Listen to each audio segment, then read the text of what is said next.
All right, guys, here one more episode of XANDE Talks. Today is a very special talk with the Sheriff of Baghdad, John McPhee. Interesting stories, guys. I always know that I like to keep it very organic. I've known John just by friends we have in common. And as I told him, I said it would be a great opportunity because he's been training with us here this week, and it's a great opportunity for me to get to know him. So you guys are here firsthand, two friends building a relationship. So thank you so much.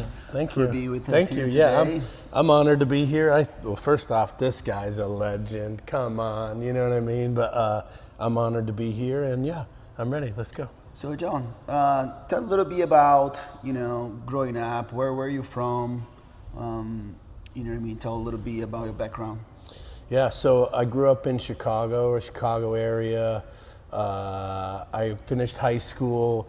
After high school, I was a welder and a mechanic for a little while. Wow. But did you? I fixed trucks.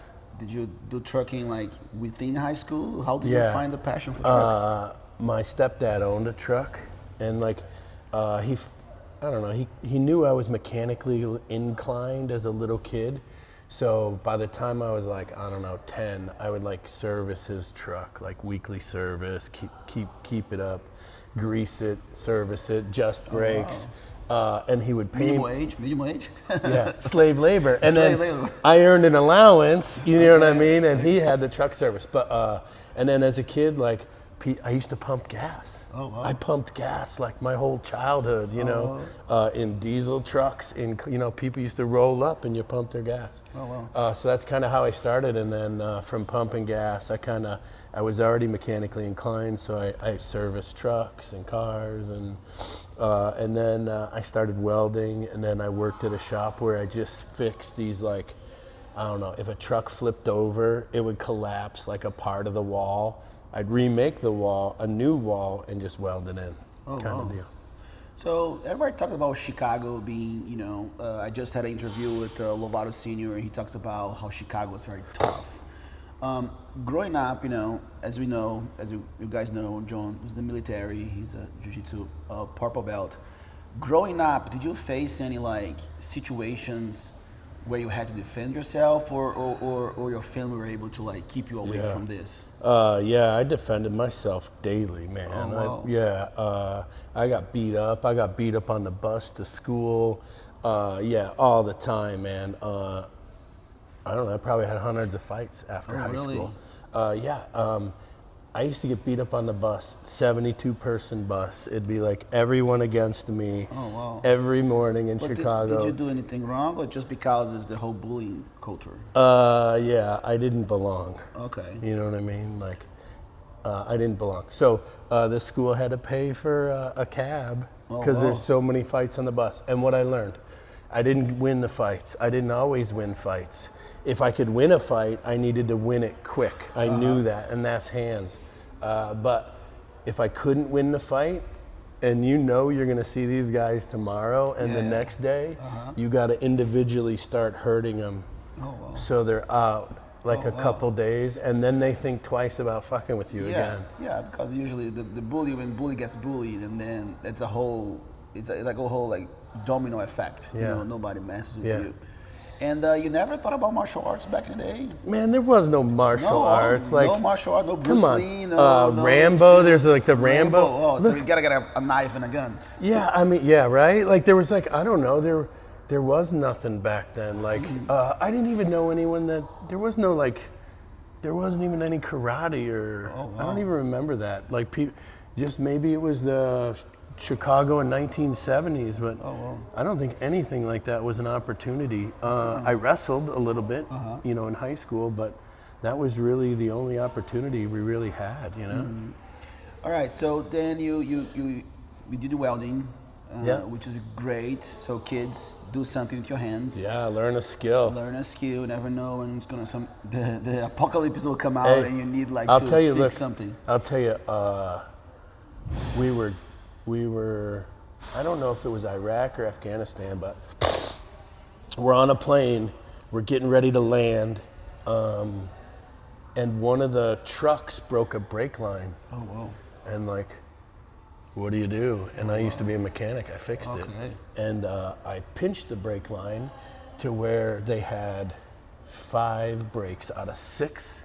Oh, wow. And we were able to get off the plane, right? And then we continued like, I don't know, for days like that. I think it was in Afghanistan. Okay. And we drove for days like that. So my mechanical incline and being a mechanic, like a lot of time saved us just in the modern world. And I'll tell you, that's one of the good things about, we're probably going to talk about this later, but Army Special Operations is, you might have had a guy who was, I used to be a mechanic. You might have had a skill as a kid or your family, and then, something happens. It's not related to combat. Yeah, like the generator breaks or the vehicle's broken, right? And like, well, it's just me and you. How are we going to fix it, right? So always this stuff, like the mechanical stuff, was like always like I used it to my advantage being a soldier. Like, and then being mechanically inclined, I went to a lot of car stealing schools.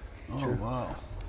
Because I got really good hands. I went to a lot of lock picking schools because I got really good hands. So like my mechanical background led me to like a lot of interesting skills that would pay later. Understand like systems, right? Correct. I think it's a systematic approach to How does the something. motor work, generally speaking, and then how can we energy fix it? comes here, the thing in here, the thing so. All right, now we graduated high school. How did the going to military happen to you? Like, was that something that you wanted to do? You feel a inclination? Because we see like, at least me coming from Brazil, we see a lot of movies and stuff like, I want to protect my country, or there's, if I can't go to college, I go to the military. What really drove you? I don't know what the time you enlisted. So was already a time of war that you went in? Yeah, Desert Storm. I joined during Desert Storm. Like Desert Storm was happening. What's Desert Storm? It was like in 1991. It's Iran, Iraq? Well, no, U.S. and Iraq. Okay. And like that's the first Iraq. Oh, you know what I okay, mean? the first Iraq. Okay. Yeah, so it was like, wow, there's war going on. I'm in on this. You know really? what I mean? So you had an inclination, you wanted to go and defend and fight for what? I thought I was gonna join and be a mechanic. Like I thought I was gonna join and be like a jet mechanic or a truck mechanic, because that's what I did. And like the recruiters were like, I didn't score high enough. Oh, really? That's too dumb. So then what happened? I don't really know the process to enlist, because in Brazil you obligated to enlist, and then you go to a process and you get dismissed, right? But how does the process work? So you went in because you had a skill, and then how did that process go from you would like to be a mechanic into being, the sheriff? So I thought I was going to be a mechanic, and then the recruiters were like, son, have you I went to the Air Force. Air Force, okay. And I was like, well, I'm very mechanically inclined in a lot of ways. Maybe I could get trained on like jets, and then just work at the airport the rest of my life on airplanes. They're not even dirty, trucks are dirty.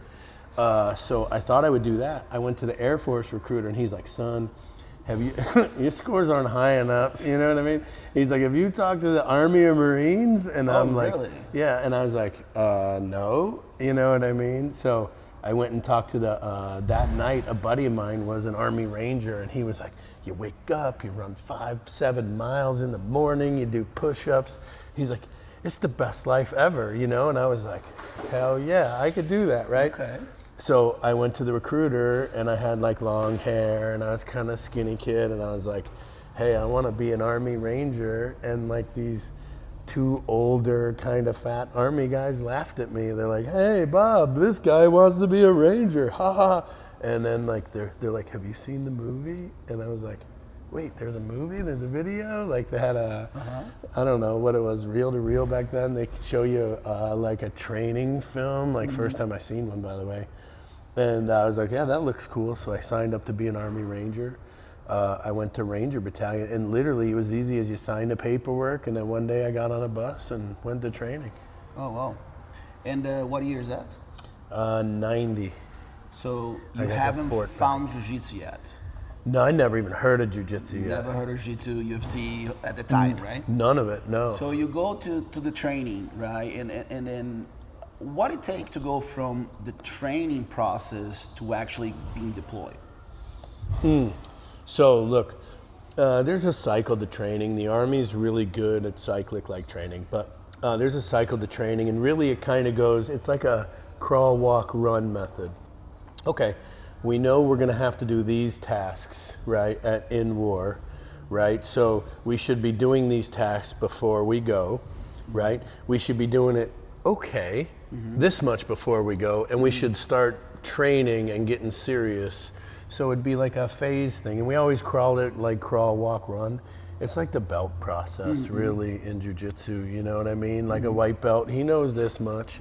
He might be really fit and strong and everything, but he's still, blue. And so it kind of like a phased approach, but really what you have to do is you kind of got to look at it backwards, right? Is, okay, this is what we need to know, right, for war, and then how do we start to get good at those things beforehand, you know? And the Army calls that backward planning, but I think it just makes sense for a lot of stuff. And I think it makes sense for jiu-jitsu because, well, what you want to do is win. And what are those things we need to train on, I get that later. Yeah, for you the winning in jiu-jitsu is the submission, which is the end goal. Then you have to go back and learn how to keep a position. Well, actually, you need to know the mechanics of how to finish the position, the technique itself. And then you have to train the position before the actual finishing position. Because everybody talks about position before submission, but I think like when you get a submission, it is a position itself that a lot of people miss it. So like when you get an arm lock, there's a whole other world when you get it to finish it. You know, like that's where 100% of people miss it. So there's not just like, okay, I'm on mount and then I'm on arm. No. You're in the mount, you have to keep the mount, you have to stay on the mount, have to put pressure, wear the guy down, seize the opportunity, get into the arm. Once you get into the arm, then you have to pull the trigger and finish. It's a whole process that you, again, that's very interesting how you mentioned that to go backwards, you know? Maybe I should start to apply this more. Yeah, backwards planning, super. So now you're in training, so how was your first deployment? Like when you got first deployed, which was your first mission? The Battle of Tora Bora. Tora Bora? Tora Bora, yeah. Where was it? Afghanistan. Did you know Jiu-Jitsu back then yet? Yeah. Okay, but because as a blue belt. Oh, you was okay. So two-stripe blue belt. Okay, so let's rewind a little bit. So where did you find the urge to do Jiu-Jitsu? Because now, that's why I feel with people like, you know, like when I started Jiu-Jitsu, you know, I was going to school, we grapple, and then I started Jiu-Jitsu, right? Yeah. In your case, now you have all this responsibility, you're training at the time, you knew you were gonna go to war, so it's not like you're training to like maybe, you know, you're like, no, I'm training to go do a job. How did it, in the middle of all this, how did Jiu-Jitsu get into your life? Yeah, so the Army always does what I would call like the old combatives, like come at me like this, why would I put my hand up over? Why would I be there? You know, it's always it was always like combatives was always something like weird, or like you got to loop something around someone's neck to throw them, or it was Army combatives probably prior to Jiu-Jitsu was fucking bullshit. Everyone knew it. No one wanted to do it. And then, but it'd be like, okay, we're gonna do Army combatives, and it was a bunch of miscellaneous bullshit from like World War II that like didn't work, right? And then when I went from the Rangers, I was in Special Forces, and then I went to the unit, Delta Force, right?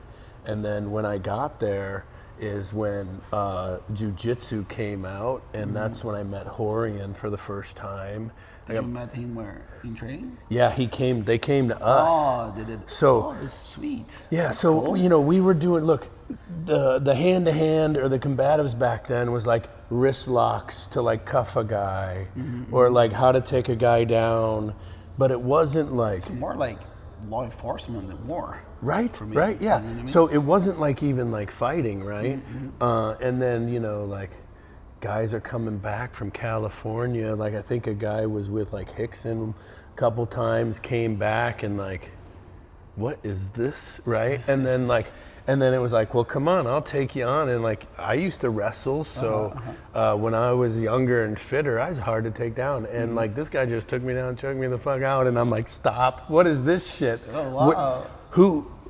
Where's this? Where do I learn this? I'm moving this way. This guy's over here. Immediately, I knew everything I'd ever kind of been taught was either had specific use or was bullshit. Oh wow! Compared to jiu-jitsu, and then so we all started doing jiu-jitsu, and then there was a few of us that were doing jiu-jitsu, but really what we did is we were already boxing, all everyday boxing, you know, because back before jiu-jitsu was around, boxing was the only real legitimate how to throw hands, you know. So we did boxing, we did Muay Thai. Muay Thai was big back then, right? And then we added jiu-jitsu. And like, I thought those three together, right, are a great combination. That's what I and feel then too. So back then we had a few guys that were like the bar fight kickboxers. Remember those guys? They like, their bar would have a ring and they kickbox. Remember those? The King of the Cage. I don't know what they're called, but there was guys that did that. And my boss challenged, like, my team did jiu-jitsu, right? And like everyone on my team. So my boss challenged another boss's team to fight, and I'm like a new guy hearing this, like, I don't want to fight nobody, you know what I mean? Like, this is kind of fucked. So we literally go over to their dojo, you know, another wing of the building, right? And so inside the army, you have like battalion A, battalion B. I'm just making a point. Now I'm like, my battalion can beat your battalion. Yeah. And then the bosses went and do it. That was cool. Yeah. Well, you know, there's only like 5 of us, but my boss was like, and then like, I was a new guy, so I didn't say shit as a new guy. I kept my mouth shut, you know. But I was listening to this like, man, I'm not ready to fight nobody. I mean, like, I've been practicing, but like, I don't know if I'm ready to fight another guy of my size and fitness. When Hardion came into you guys, how long ago that was? Like, 95, 96. But they did like what, a week training? Like he'd come out for like a week or two, and then later Hoist would come out. Hoist would come out like before a fight. Hoist would come out. And we'd line up about, I don't know, fucking more than 50 dudes. Oh, wow. And everybody got 30 seconds on Hoist. And no one ever won, I think. But none of us, like, of course. We're a bunch of blue belts. Raw, yeah. And then, not even blue belts to put it. Most of us, some blue belts. Mostly white belts. Okay. I just spilled my drink. That's okay. Sorry. So anyway, so we would just go at them, and like, it was incredible that, like, you know, I would come at Hoist from a wrestling, I'd take him down, I'd get him, and then he'd cinch me down one day, and I couldn't move, and I'm like, what the, and he was like, yes, I did not think of this was good move. And I didn't even know what I did, you know, but I was like, I need more of this. So on the weekends, I would go do tournaments. I won like the Budweiser World Cup in 2005. I won a bunch of other ones when I was younger as a blue belt. And then so Hoist gave you a blue belt. Yeah. And then Horian gave me a white belt. And then for winning the Budweiser World Cup, I got a stripe from Hoist. For winning the Inner House Unit Jiu-Jitsu tournament, first ever, for getting second, I got a stripe. Okay. So, but at this time, your official formal Jiu-Jitsu training was all in the academy? Or did you go to like an actual jiu-jitsu dojo? No, they came to us. So I just came to work every day, and we'd have somebody there to train us every day. And then but the way my day would go is work starts at 8. At 10:30, right? 8 to 10:30, you work, and you gotta work. You go to the range, you shoot, do CQB, skydive. 8 to 10:30. 10:30 to 1. You could lift weights, go to the dojo, and eat lunch, or any workout, right? So every day there's a ton of us that I just went to the dojo the whole time, every day, and then Hoist would be down there, and anything we needed to work on. Now I didn't wear a lot of gi, like. I mean, we wore like this stuff most of the time, so never heard of a rash guard. And then like, I think my first gi was like some weird karate. Ain't like the gis I wear today, you know what I mean? And we would wear army uniforms, and I would say like we needed you need, I think anybody who has to deal with people, whether it's military and law enforcement, should be a blue belt. Yeah, definitely. Minimum. That should be a minimal thing. You know, because like I feel like with the programs, you go do training and then you stop. I think the ability to roll with someone every day, like you can learn a specific self-defense. Okay, they come at you like this is what I do. But I think grappling, be on the mat, be on the ground, it gives you the intuition, right? You feel the energy, you feel the power, the pressure to take decisions, you know. But if you just do like kata, sometimes I feel just like kata. Oh, you go like this, but then they move like that. You have no ability to transfer from a situation to another. For definitely, I think every human being should be a blue belt, you know, by any means. So, and then, all right, you train Jiu-Jitsu, now you feel like a champion. How do you think that Jiu-Jitsu did help you? When you got deployed for the first time, you already trained Jiu-Jitsu. Mm-hmm. So how do you feel that Jiu-Jitsu really helped you to cope with the first, I believe it's very tough. Like, this is something that we talk in Jiu-Jitsu, like, oh, I'm going to war, but like, when I put in my mind, I'm ready to die, it's a fictitious death, right? Like, the worst thing that happen to me is I tap and my ego gets burned. But with you, it's like, with you guys, which I have a lot of students that also be in the military, they're veterans, this is something that's very difficult to deal with. So what do you think that Jiu-Jitsu helped you to go to your first battle, maybe pull the first trigger? How did you think that helped you emotionally in that situation? Well, I think like any high-level skill, with Jiu-Jitsu, what ends up happening is like you're getting choked, you can't breathe well. Mm-hmm. Well, do you tap? Mm-hmm. Well, you just can't breathe well. Yeah. Is it a finishing move? No, so you shouldn't tap, right? No. And this is, I think it's like the, you know, what do they call that? Don't tap the pressure, right? Mm-hmm. In Jiu-Jitsu. Well, think about this, you have to learn what that feels like to go, well, I'm not gonna tap. I mean, my breathing sucks, this might suck, this man's armpit's in my face, but you still have to remain calm and think about, while this is going on or whatever, how to get out and who's got leverage, where is the leverage, right? And so I think in Jiu-Jitsu, there's a lot of little things that translate to so many skills. Staying calm under pressure, right? I might be fighting this right here, but I'm thinking about something else. And there's gotta be an order to this, and there's some timing to it, right? And now, you know, Jiu-Jitsu might happen in a confined space in 5 minutes, right? This might be a, 8-10 hour darkness period or whatever, but there's still a lot of little things that are so familiar. But I would also say it's not just Jiu-Jitsu. Skydiving helps build confidence and stuff like that. Race car driving, like any extreme motorcycle racing, any like extreme sport where we brought in a world champion to help us with that skill. Okay, we got better at that skill, but my confidence, all of a sudden you're, like pretty good at a lot of skills. You can handle yourself in almost any situation. There's a confidence that goes with that. And I think Jiu-Jitsu builds that in people just naturally, and how Jiu-Jitsu works with all these things, I always make this question, how did that feel when you came back from your first, that's more like a personal question. How did that feel? Like you go, whatever happened, maybe you go 1 time, 2 times, nothing happens, right? Yeah. So how did you feel coming back home? Because now we're going to start with the idea of to coping with the situation. Of course, you were there for years. I always think about the first time you were there, the worst situation when you retire, right? Yeah. So how did that feel coming back home? It's like, you think more of a relief that wasn't your time? It sucked. I was hooked. I was addicted. Coming home sucked, man. No one was dying. There was no gunshots. I'm trained to do this. I should have went and stayed until the war was won. I came home knowing, I think it's a responsibility thing in the sense that, we used to say, we can't hit enough targets. We can't kill enough people today to win the war. Oh, wow. So it was why we ever stop.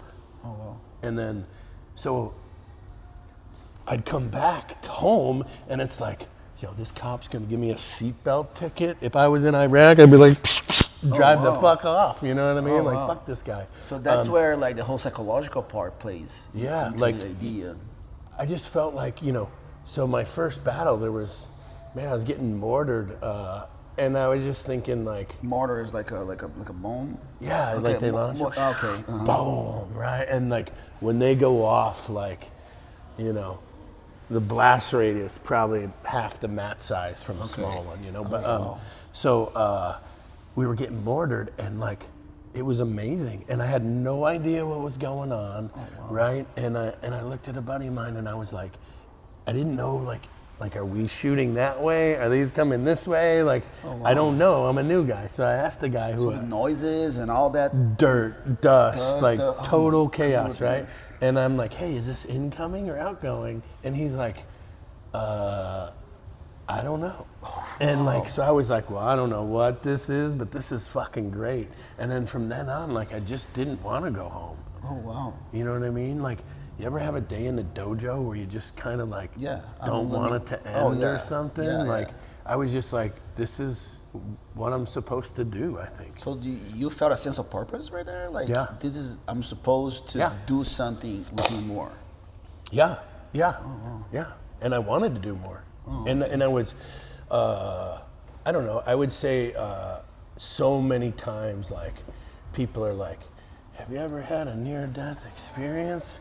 Yeah, maybe if you had just one, you might remember it, but I've had so many, I feel like, I don't know, I feel like my brain's kind of blocked out a lot of fucked up nights. But that's what I feel. Do you feel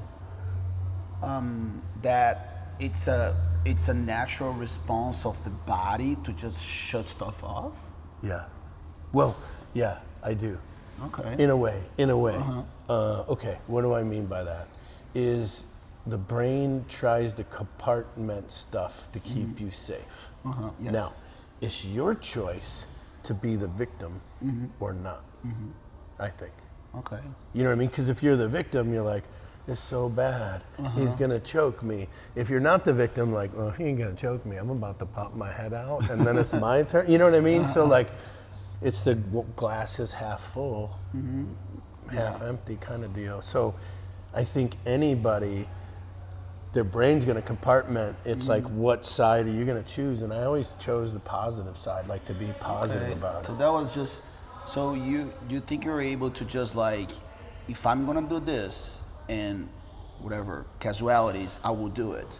But also once I step out of it, I'm like, all right, it's the flowers are blooming and life is good. So you were able to. I did my do job the best I could. Like, you know, I mean, think about this. Like, I don't know. I never done anything else for work, but imagine a business guy like makes a company a lot of money today, right? Is he gonna go home and be like, man, the people we had to force down to the bottom so I could make those pennies? No, he's like, hey, I'm a business guy. I made a lot of money, right? Like, I kind of seen the Army as like the same business, but also at the same time, I would say is I always felt like my job, especially in war, was to preserve life, not take it. Okay.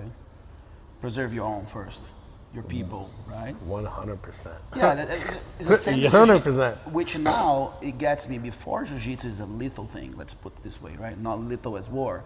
You need to first survive, protect yourself, set up your shields, set up your frames. That's the first thing. You know, everybody thinks, okay, what do I do now? I say, well, maybe sometimes it's what you do not do now. You know what I mean? To expose yourself to something. And I think that's a great way to think about it. So now, you know, you have a nickname called the Sheriff of Baghdad. Again, I did a little bit of research. So, two things. Why, when the feeling that you'd rather go alone in a mission started? Because there's a whole thing that you always, you even mentioned that to me and said, no, I just rather be alone. Yeah. It's because of that first experience where you're like, hey buddy, what do we do? I don't fucking know. You know what I mean? Was a sense of like, do you feel that, I guess there's a couple things with it. Do you feel you're better off alone? And you can tell us a story when was the first time that happened? you didn't want to have the responsibility of someone else, or you just didn't trust someone else with your life? I don't know. Okay, so the first time I didn't know I had a choice. They asked me to go alone. I said yeah. I didn't know I could say no. I just figured like. So what was it? There's no one above us. Why did you have to go alone? To go find a guy. That means if there's too much people, it'll be a problem. Correct. Okay. Correct, right. And then it's in the book, Kill Bin Laden, right? But I go out alone to find a guy. I find the guy. I bring the assault force book? in. Kill Bin Laden. Whose book is that? Is it yours? No, I didn't write it, but a guy wrote it, and I'm in it because it's part of the. Okay. It's about the battle. Okay. They came to me and they're like, one of the bosses was like, this guy will go do it. And they'd ask other guys and they turned it down, rightfully so, right? And then I didn't know I could say no. I was like, I guess I'll do it, okay. And then once I was out alone, I realized, well, first off, I learned, you're with 10 or 12 of your guys. Come on, what could happen here? Yeah. Seriously, you know what I mean? You're out alone, you gotta be smart all the time, and you're like a coyote, right? You got to see that there's bait, but you're gonna circle the bait to see if there's two guys sitting on the other side of the bait, right? Like you got to be very careful and methodical, and you need to know when to get out of there before stuff's gonna happen, right? So I learned 100 to 1 being out alone, but once I got used to it, and I got in my jam, I just preferred it, It's not that now, at the same time I was going out alone during the day, like at night I was riding helicopters with the boys and we was fucking taking shit down like you read about, but daytime, I had a daytime responsibility and I was always out alone. And it's not that I didn't trust anybody, it's not that I wouldn't bring people with me or couldn't, it's just so much more efficient, in my opinion. If a small task needed to be done, I could just go right now and get it. Let's just go get it done. This ain't an impossible task. Let's go. That's another. Sometimes I feel like silence it's such a special thing, right? It can make it or kill you. As far as like your emotions. Can you describe like one moment where you're in the first operation and for some reason there was the eerie calmness, right? We say in Brazil, o silêncio que precede o esporro, like the silence before the storm. Yeah. Was there any like moment that you stop and you're like, fuck man, what am I doing? I want to build a family, like, I know maybe it's difficult because maybe that's compartmentalized somewhere. Maybe I'm bringing emotion on you. I don't know. Yeah. It's just because you're speaking, and I almost can feel like trying to be silent and have to like dictate everything. But then there's always that moment. It's almost too peaceful to be true. Yeah. How was the moment for you? Was ever a moment like that? Yeah. When I went out alone in Afghanistan, I didn't talk for 10 days. Whoa. Yeah, so I was thinking that every fucking second. I was exactly what you were thinking in my head. Like, who the fuck is this guy? What is this goat doing? Some people actually do. There's a yoga vipassana, right? Apparently, you go to like a retreat and then you don't speak for like many days. How is that even possible? Like, there was that moment you're like, John, what the fuck are you doing? Several times a day. Really? 10 days. Yeah, I had a ride in first off, I started in a taxi out of Jalalabad, and the taxi's full of fucking people. Like, taxis don't, any vehicle going that way, they will pick you up and take you that way. You know what I mean? And then when they go somewhere else, you got to get the fuck out. I rode at taxis, I rode in minivans with the goats. I sat in a truck where every time the guy shifted, he touched my junk with the shifter, So every day, every minute, every day, and I tell people all the time, it's like, one of my coping mechanisms is I used to quit to myself. Quit? Yeah, I'm not a quitter, I won't quit, but I'd be like, this is bullshit, this is, now this is all in my head. I'm like, I hate all of it. I'm like, you know what? I'm done with it. I quit. And I'd sit there and then I would be quiet, but I'm still in the back of this fucking taxi and I'd have that conversation in my head.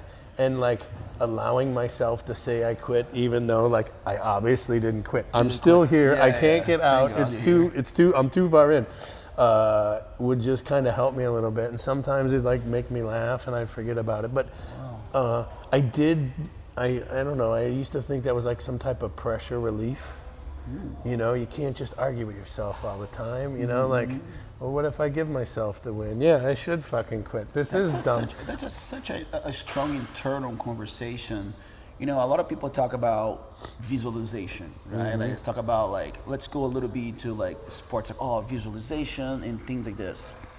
Again, I'm just visualizing getting an arm lock, or maybe I'm visualizing, you know, throwing a hoop, right? And I think like in your case, it's not just that, right? It's not a joke. Like, even though you like talking to you right now, it's almost like it's so light to talk to you because you make it so light. But like, do you think like, you know, what would you tell someone like that maybe it's about to get on the mat or is about to go something, right? Like, because in your case, like you're going to a mission, you have to finish the mission. There's no like maybe. Maybe means a coffee, you know what I mean? So you said like you found this coping mechanism. What's one thing that you do if that ever happened? Like, oh man, I think it's today. No, fuck this. You know what I mean? It's not today. Like, how did you deal with that? I don't know. First off, like, I think it's acceptance, some type of acceptance. Because think about this. I'm going out. I know this is going to take, I don't know how long it's going to take. But let's just say, you know, it's going to. As long as it has to take. Right. Let's just say we know. By yourself. Let's just say this takes in around 10 minutes, or in this mission, let's say 10 days. 6 minutes in, I can't decide. I don't want it no more, right? Like, no matter what that position is, whether it's, you know, cocktails and fucking margaritas or like someone smashing your face. I think it's acceptance, and you have to accept, you know, everything in between this to that. Oh, wow. Makes sense? So I think there's a certain amount of acceptance that, like, I could be upset with myself. I could be mad that this goat's fucking ass is in my face in this taxi, and these people smell horrible and I want to throw up. But I accepted with my word, my responsibility, my name. I accepted this, and I need to accept it all the way to that, no matter how bad it sucks. And like, I'd also say it kind of works like this, is like, we're all gonna die. I'm gonna die, you're gonna die. Let's not let it ruin our day. Like, okay, we're all gonna die, but you know, I should enjoy my day knowing that, right? So I think it's acceptance that kind of kept me just, I accepted this, I said I would, and if that's 10 days, it's 10 days. If it's 10 minutes, it's a commitment to yourself, to your word. It's honoring your word, your name. To yourself. You know, I think that's so important. Now let's start to get into maybe the good, I don't know the story. So why Sheriff of Baghdad? Like, where that came from? I kind of read a little bit about your ability to deal with people, and of course you don't know how much it's just Google. But where that came from, you know what I mean? Like, was that something besides going in operation that is a skill that you developed that really took you to that nickname? No. So there's this guy. He was a sergeant major in the Army. He retired. He's what? He was a sergeant major. Sergeant major, okay. Same rank as me when he retired, right? So when he retired from the Army, he worked for the State Department. Okay. And he had these T-shirts made, and it had like this U.S. Embassy Baghdad little thingy on the front, and on the back it said Sheriff, and then like same size of Baghdad, and it got smaller, and it said serving strategic policy one citizen at a time. Okay. And like, the government did not like him making those T-shirts, so none of his coworkers would wear them. They didn't think it was funny, so he stopped working for them, and he started working for me, right? I was a sergeant major then. He was retired. He came to work for me, and he was like, what size are you one day? I was like, I don't know, double, triple X. I was a little bigger then, you know? And he was like, can I give you some T-shirts? And I'm like, Jiu-Jitsu, when we used to do Jiu-Jitsu in T-shirts and shorts, like a T-shirt could last one day. You know what I mean? Like, I never heard of a rash guard, so I was like, I need as many T-shirts as I can get and bring them, right? And I started wearing them when I worked out, when I did Jiu-Jitsu, when I went. He gave me so many when I went to pistol competitions, sniper competitions, and I just wore these shirts all the time. I had a brown one and a green one. I just wore these 2 shirts every time, like I fought, shot, anything. And then guys had started to be like, yo, where's your buddy, that Sheriff of Baghdad guy? You know what I mean? Wow. And people started calling me it. So when I retired and I realized this has to be a business for tax, you know, tax purposes, a buddy of mine was like, hey, you gotta do some businessy stuff. He's like, but you need a name. And he's like, look, he goes, I do big business all the time. He's like, if you don't name yourself the Sheriff of Baghdad, he's like, you're missing the best name anyone could ever have. Oh, wow. And it was all from wearing those T-shirts, you know what I mean?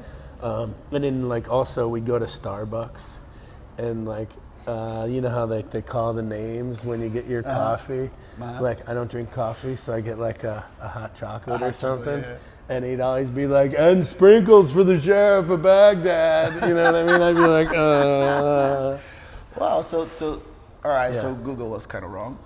But I had to do that when I say, why Sheriff of Baghdad? You know, but so now you're going through all the process. Now you're talking about how did now the whole idea of training people, you know, you said competition, we can talk a little bit more. So now let's say, I think that's the hardest part of someone with, you know, I compare with like high athletes, right? How we cope with life after life ends, you know?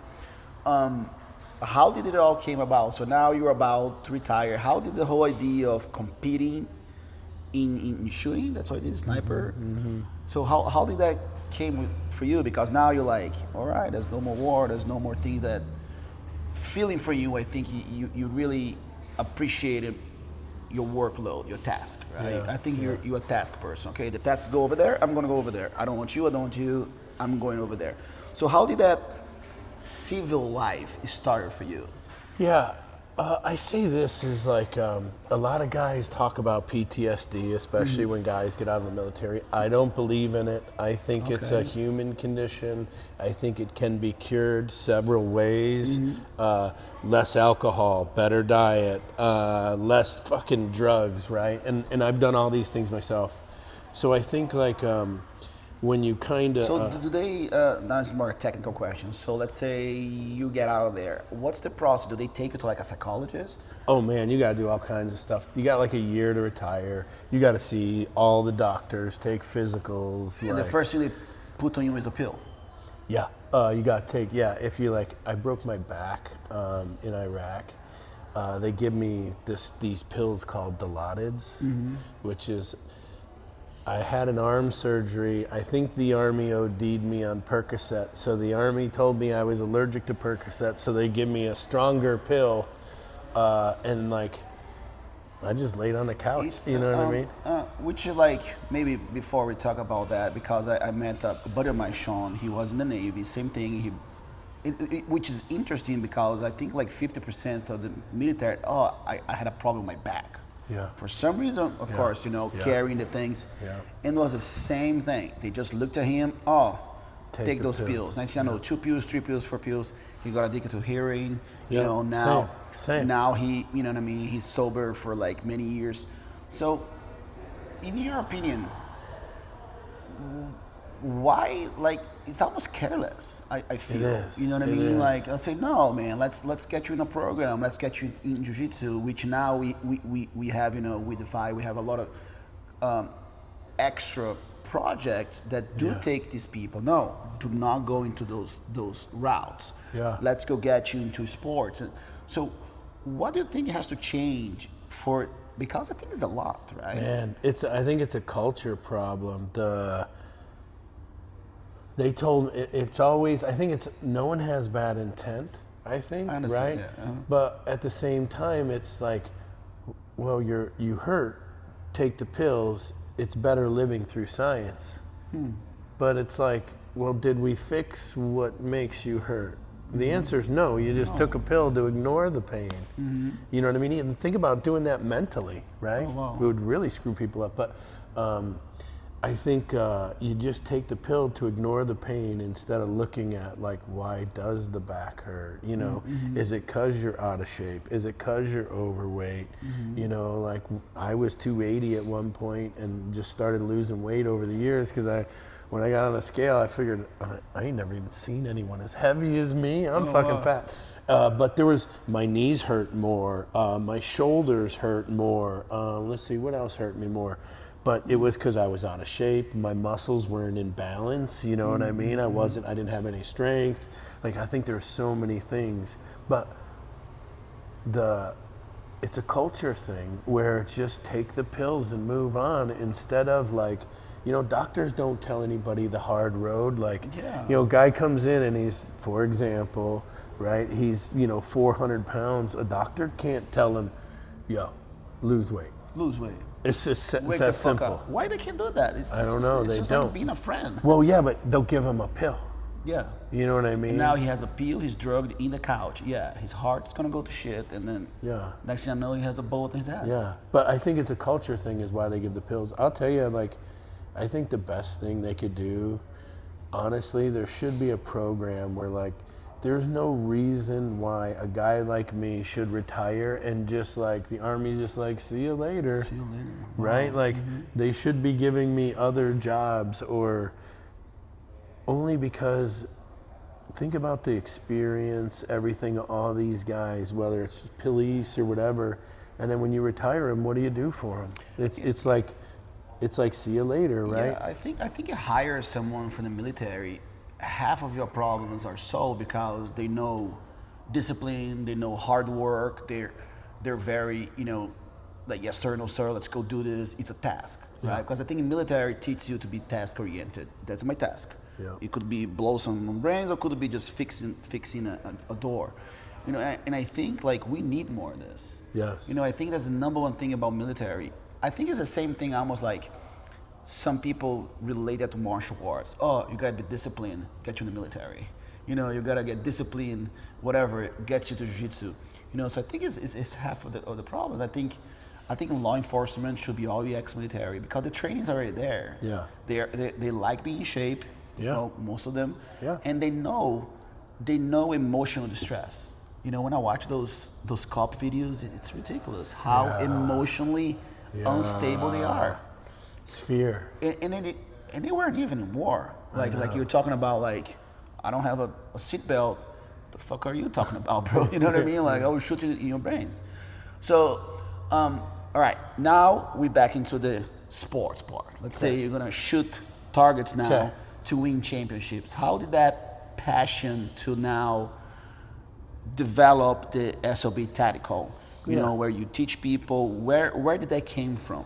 Yeah, I just figured when I retired, like, I don't know. I retired and I just figured I needed to help as many people as I could, like the rest of my life, right? So I had to pick a way to do it, and so I used to just go to shooting competitions like as a kid. Why? Is there was no jiu-jitsu, right? Or when I was younger in the Army, but there was pistol competitions and rifle, right? So I just kind of did those things for a long time, and then I started training people, and really the training was, I was kind of always doing it, and then I started like I realized at some point this is kind of what I'm doing, and every day I try to make my craft a little bit better somehow, whether it's a better technique, whether it's better gear, whether it's a little better, you know what I mean? But every day I'm trying to better my world as a person, which betters my training, which betters every student that comes in contact with me, you know? And I'm trying to just kind of, I like teaching, I like hanging out with the guys, I like talking shit. So like, I love a lot of it. I'm trying to keep it as something I love more than work per se, but I'm always, every day, I want to better my life somehow. I want to learn something, or try to better my skill as an instructor, or try to better my skill as a human. I'm trying to better my jiu-jitsu every day, right? So, and I think like, I don't know, I think that kind of keeps me mentally healthy a little bit, but every day I try to do better training, and it's not just like, it's not like, you know, more shrimps across the mat. No, I look at a lot of very little details on video, and we tweak hands, we tweak, you know, in certain situations, like, you know, some of this stuff requires a lot of finesse, you know what I mean? Or definitely some skill that ain't gonna come to you if you ain't done it before now, you know?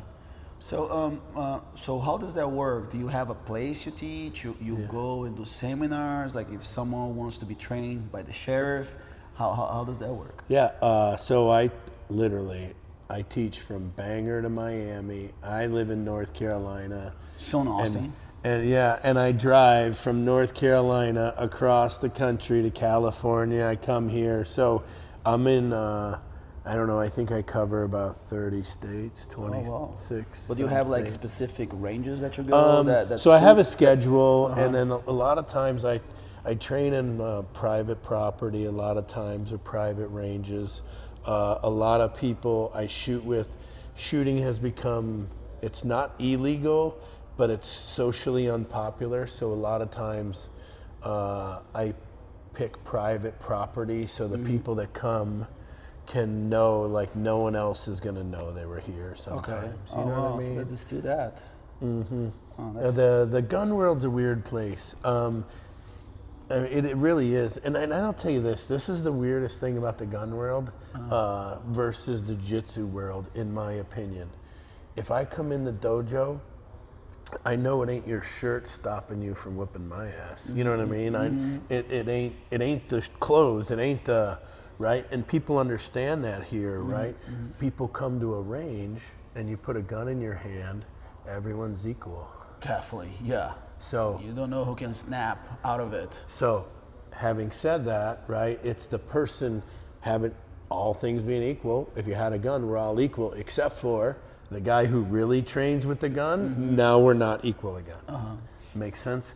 And people just kind of, they act differently once you put a firearm in their hand versus the jiu-jitsu. People know, like, it's not your belt, it's you. You know what I mean? Definitely. Like when I carry my gun, it's like it's a responsibility more than anything else. Yeah. You know what I mean? Like it's like, but also like a lot of people are like, oh, yo, when I carry, I say, are you ready? If something happens around you, it's some sort of your responsibility to take action. Yeah. Yes. Is this true? Yes. Like, let's say I'm here, I'm carrying my gun, and something's going on. Like, I need to be ready to be a citizen, be like, you know. I tell people all the time, 2 things to ask yourself, and I say this all the time to everybody. 1 thing to ask yourself: is this a death sentence for whoever this is? A. And B, whatever they're doing, is it a death sentence? What does that mean? If someone's messing with, like, if I'm at a gas station and no one's being harmed or something, don't get involved. It's not your job, right? No one got harmed. If someone's about to get harmed, or someone's children, or I think it's your duty to protect the people that can't protect themselves. Yeah, you train for it. Like me as a black belt, if I see like an altercation, I don't put fire on the altercation. I'll say, hey guys, is that the best choice you guys want to make? Hey, it's a nightclub, whatever. You know, let's just be peace. It's a girlfriend, you know, go home, go make love. It's better than be fighting that guy. It's a civil duty for me as a martial artist to like make it in a way justice. You know what I mean? Without interfere, right? There's a moment they were like, all right, you guys want to do this, fine. You guys are the ones going to jail. Now, you're a purple belt in Jiu-Jitsu now. Who gave you a purple belt? Hickson Gracie. Yeah. Whoa, how did that happen? All right, when did that happen? Okay. Now we went all the way because enough with war stories. Okay. So you got in the military, now you have your SOB tactical business. When did the time to put effort into your jiu-jitsu education put into the middle of all of this? Yeah, so I started walking, like I was overweight. I started walking 30 minutes a day. I did that for a while. I lost weight. I started lifting weights. I started rehabbing my joints. And then as I got stronger and in better shape and lost more weight, I started going to a local dojo. And then from there, I told myself, if I could just get one day while I'm on the road, like if I'm on the road 4 days, if I could get one day of jits wherever I am, think about how many more days, because I always travel, right? So I just wanted to get one day a week. And then like, it's unrealistic because I come here and I just want to come here every day, you know what I mean? And then I'm other places and I want to go there every day. So it was, once I got kind of in shape enough to where I could handle it, getting back into it. And then, okay, I was a 26-year blue belt with 2 stripes. 26. See, he did not went to the. God, they say that when you get your blue belt, you quit. He did not quit. I didn't, and I. You won't. No, and then so I tried to. I thought winning all these tournaments, I'd end up with a purple belt, but there was like, to be honest, I'd never seen a purple belt. Like, there was blue belts, white belts, and black belts back in the day. In like 96, like I never, and then one day I seen a brown belt guy and I was like, whoa. Who is this? What is this? You that's know like the Clint Eastwood and the Wild West. Yeah, right? Like, got the big gun. There's different belts. So I didn't even know what a purple belt was. And then I thought I would get one and then I'd win a tournament. And then what would end up happening is I won the Budweiser World Cup. The guy goes to give me my purple belt and he's like, who gave you that belt? And I was like, Hoist. And he's like, well, I can't give you a belt over Hoist. And he didn't give me my purple belt. So I had to go see Hoist. And then like trying to find Hoist in the 90s, like possible. I had UFC. I had to track him down in Atlanta in a seminar. Like I had to drive. I was late. The Army let me go.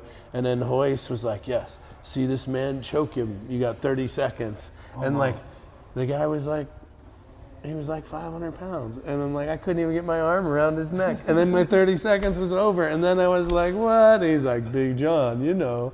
And I was like, look, I need to try this again. Like, but there wasn't you couldn't just go to a city and do jiu-jitsu back then. Yeah, so you need to pick and he was just search, only there's reason, no Google, really. Yeah, there's no Google, there's no internet, no cell phone. I didn't even have a cell phone. Like, never even heard of it. To go to a place, you have to like print MapQuest. Yeah. And thank God there was no construction. And then I had to find this random place in Atlanta where he's having a seminar. It's like, anyway, so I fought every day as much as I could. In Iraq, I tried to get guys and do, rounds every night. I did rounds every night, 3 rounds a night with Timmy Kennedy for a while when he was my new guy. So always loved fighting. I love throwing hands. I love boxing. I like jiu-jitsu. I like all of it. So as I started going to these dojos, as a blue belt and an old man, I was just getting brutalized by the white belt after white belt after white belt. And I didn't know if because they had proper training, right? Well, yeah, no, I was just scrapping it out in the dojos. And I hit 26, I probably hit like 15 dojos as an old blue belt. And then I was in California and I know Hickson, I've done some podcasts with him. So I asked him, I was like, hey, could you test me? Like, I didn't even know who to ask at the time. And he was like, yeah. So he tested me. He's tough. Hickson's very picky. 2.5 hours, twice, 5 hours. Like, show me this, show me that. It was tough, man. And then you got to bring a partner. So I brought a guy named Jay Hunt, right? I don't know if you know Jay Meraki in LA. Jay Hunt. Yeah. Jay Hunt. Yeah, I know Jay Hunt. Okay, so Jay's my partner, and I'm like, Jay, what if Hickson tells me to choke you? Like, I can't choke Jay. Like, Jay kicks my ass, especially in the fucking judo. And Jay was like, you can choke me. I was like that made me feel a lot better. But yeah, I had to do 2.5 hours, and like we covered everything, the clinch, now I will tell you, I think what helps me is I'm more of combatives, like just out of habit, I'll stand up, I'll get my hand in front of my face, like, so I think that helps me with Hickson because he's really defensive fight kind of, and that's more of what I think I've done. So I think that helped me a lot. But about 1 year ago, I got a purple belt. So I've been a purple belt for a year. For a year. Yeah. Are you have any aspirations to go do some tournaments right now? I do. So I did Worlds last year. Okay. I lost 20 pounds. I went from like I don't know, like 235, 230 to 222 in a gi for worlds. Okay. So you Master did super 5. Heavy. So you did super heavy? Is that 222? Super heavy? Yeah, super heavy. Wow. Yeah. Okay. The smallest human being by far. Everyone was a Rash's fucking size. Yeah. And then this Mongolian guy just dragged me. I lost 2 points and I couldn't take him down again. And then I couldn't, and then we were on the ground in Jiu-Jitsu. Like I put the thing everywhere too. We're on the ground and he did like a paper cutter and some other choke. And I was just waiting, I was positioning him. And I was trying to keep him on the ground as I rolled over. But man, just like anybody who's decent, he stood up. And then it's like, man, I ain't never gonna get my 2 points back, you know? But this year, I wanna go to Worlds, but I wanna cut down probably to the 205. Heavyweight? Is that what that is? That's my What size? I'm 5'10". What size you think I should be? 195 or? Let's shoot for heavyweight. 205? That's 205. That's my division. If that doesn't hinders, your health and stuff, like I think you're pretty disciplined for that. I don't think it'll be an issue. I was at 210 earlier this year. I've been on the road. Easy. I'm probably a little over 215. Yeah, it's 208 with the gi on. Yeah, I can make that. I'm very disciplined in my eating, so cutting weight was not hard for me. Yeah, but also just be in the room with you, like you go. That's a good part about it. If you can like tune in some things, find like your strengths, like the good positions you like to be in, and avoid the big ones. I think that's a no-brainer for you. Yeah. Well, I feel like for Worlds, everyone's like, "What's your game plan? What's your game plan? What's your game plan?" And like, my game plan was single leg to kind of side control, and then mount, right, and then armbar choke. Get on top, stay on top, smash. Okay. That's only one. Like that's when I even wrote the other day. There's only one game plan in Jiu-Jitsu. Get on top, stay on top, put pressure, get to good positions, and just choke them. But here's where I made a mistake. I couldn't take him down, and I didn't know how to pull guard. I never pulled guard, and then I'm thinking about pulling guard, but this guy's a lot bigger than me, and then I'm like, if this goes bad for me right now, or something goes wrong pulling guard, I got this huge guy on top of me. So, but I think pulling guard would have changed the equation because I believe my jits was better than his, and then maybe an advantage for changing the equation because I couldn't take him down. Yeah. So I felt like my game plan was like that big, and I need I needed that to be this big, but I need another piece here, and then, but it also needs to be a loop. Yeah. Because I just set it all up again, and so definitely. There's a lot of things that, look, I thought this, and then every dojo I go in, I'm the oldest guy, I'm white, you know what I mean? And they're like, man, I ain't seen an old guy like you in here lately. And I show up to World, and these dudes are yoked up, man, they're fucking monsters. Whatever size they can use, they are using it. Yeah, every advantage. And they can afford. Yeah, and they can, right? Yeah. And they're serious, and a few of the guys I talked to them in my bracket were like, this one dude was pumping iron since last year just to beat the guy I lost to. You know what I mean? And I'm serious. It's fucking real in the trenches, right? So anyway, I just realized that I think I was small for 222, and I was just thinking what is this guy made of, feathers? How can he be so much bigger and lighter? But he was, and then I think I need to be in the right bracket, and then I think another thing for me is just the conditioning and the strength. I cut the weight, but I'm stronger now at the same weight than I was then, right? Yeah. So if I do a weight cut, I'd like to weight cut maybe this spring, and then summer live at 205. Stay healthy on that weight. Yeah, stay healthy. You weigh in what 10 minutes before a match. Right. So it's ridiculous. You can't just cut. And then I was starving the whole time. And then fucking old purple belts go the last hour of the competition. Man. You guys are so.